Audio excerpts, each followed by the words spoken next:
So today we are dealing with this cow's two back feet. As you can see, she's struggling to put pressure on either of these two back feet, so I'm positive we're going to find an issue.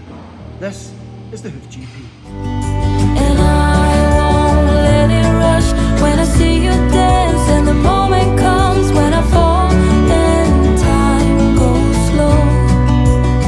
I fall into you.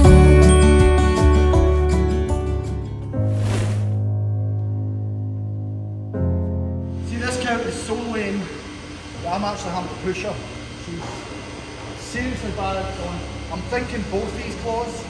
I'll find out when I get her in the range. One of her feet are very overgrown. I don't know if that's a bad foot because she seems bleeding on the other foot as well. So let's get her in and find out what's going on.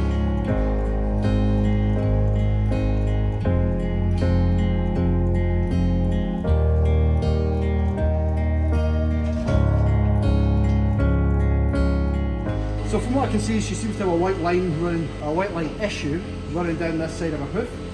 So that might be a problem. I also think there could be a problem here as well because she has been standing on her toes more than anything else. Yeah, I think she might have a sole ulcer. We'll soon find out. So Graham's not here, he's away on holiday. We're trimming by ourselves. And as always, I like Graham to critique my work, so let's get on with it.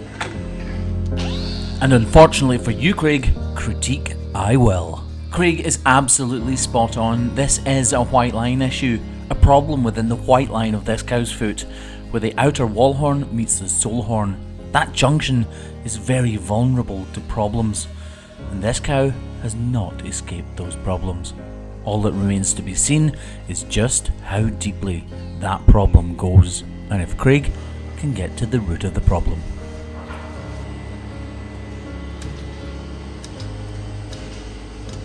So far, so good. He's done exactly as he should have.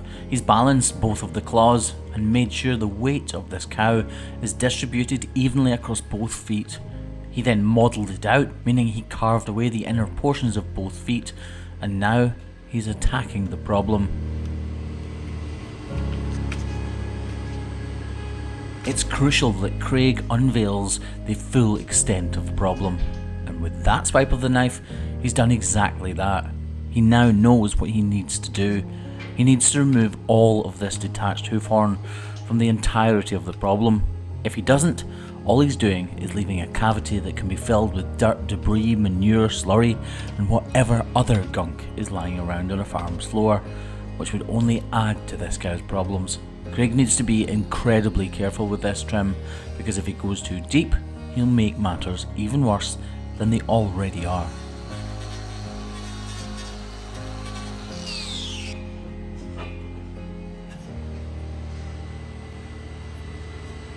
Craig is being extremely clever, switching between the grinder and the blade of his knife.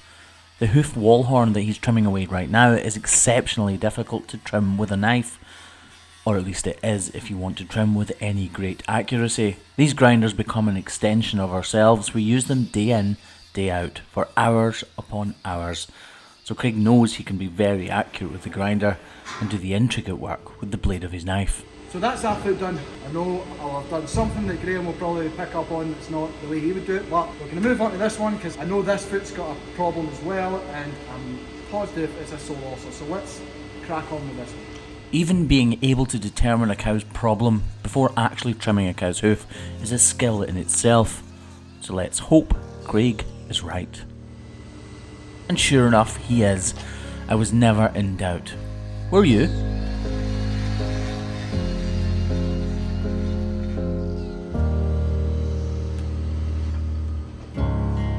This is what we call a typical sole ulcer, and at first glances it appears to be a particularly bad one.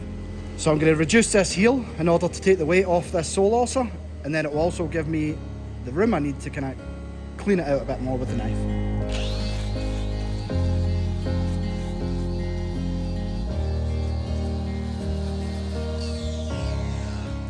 Really, the true measure of whether this is a successful hoof trim or not is whether or not the cow is more comfortable after she leaves the crush.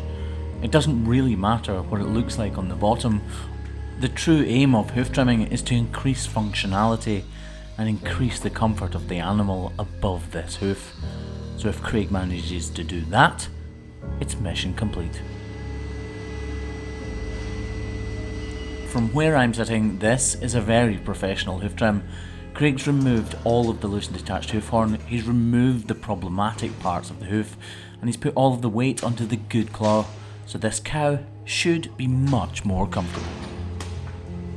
After understandably a very cautious first few steps, she begins to find her feet and understand that there is less pain there than there was a few moments ago. So I would say that was I'm stumbling all the time. So I would say that was a success. All in all, I think it went brilliant. So critique away, Graham. Let me know what you think. Catch you later, guys.